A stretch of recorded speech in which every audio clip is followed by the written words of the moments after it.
my ever-faithful companion, Dark Magician!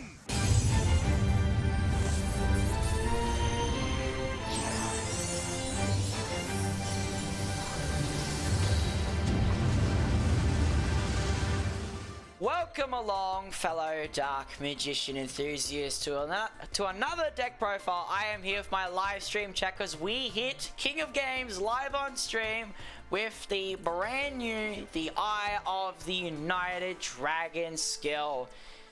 My god, this was fun to play.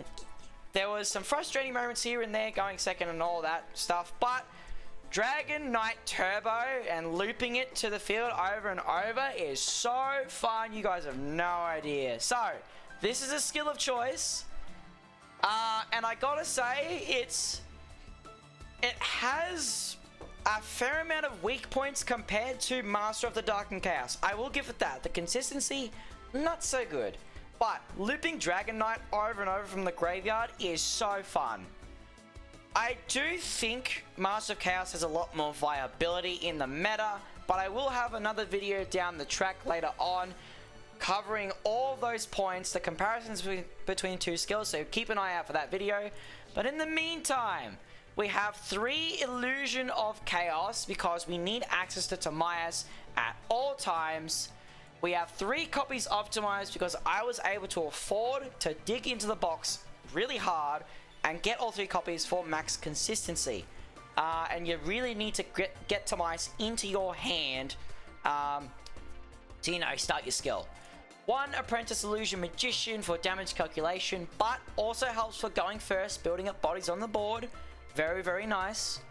And of course, we have Dark Magician Girl because she is mandatory. You have to play Dark Magician Girl. Love it.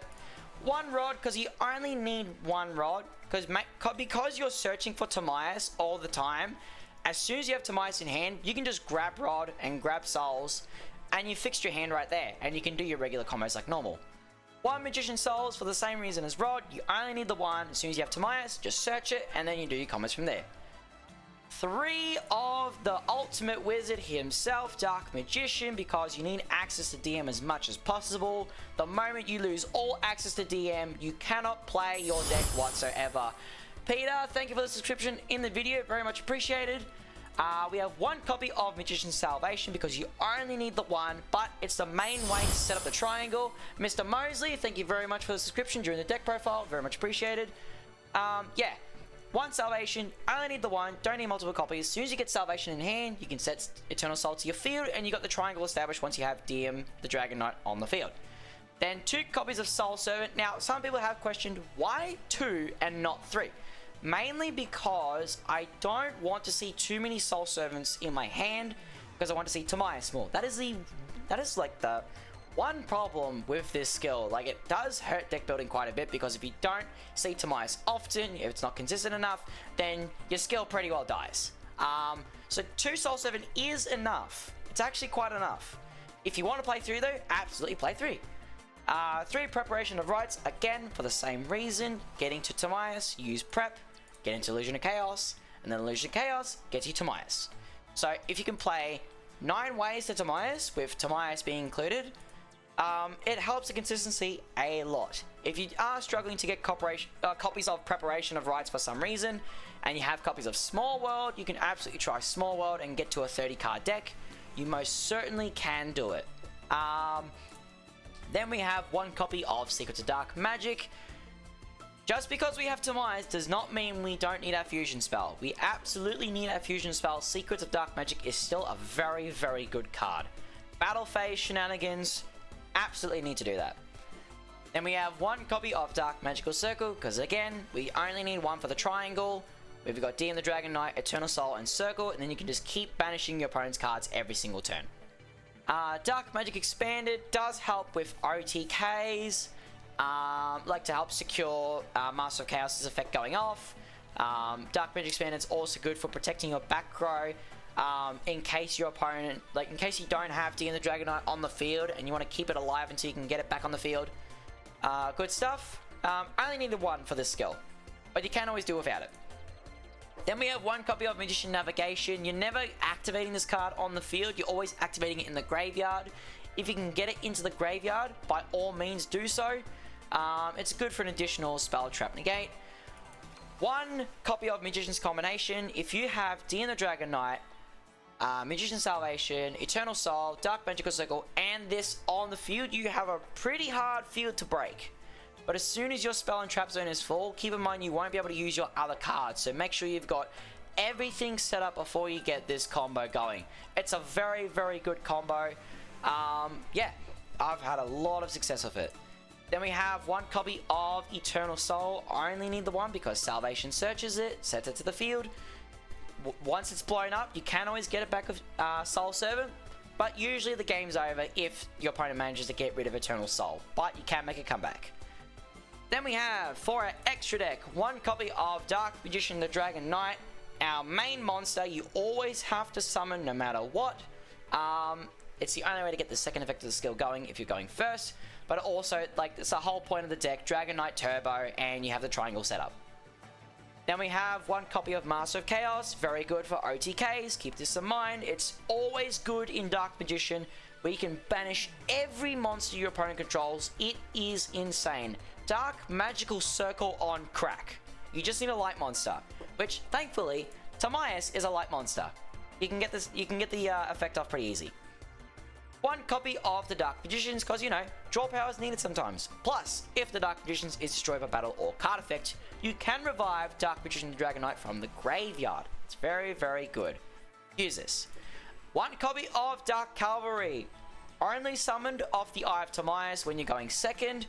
Dark Cavalry is very good for OTKs. Your opponent wants to have a bunch of effects that, you know, targets, or your opponent's just putting up a bunch of face down defense position monsters.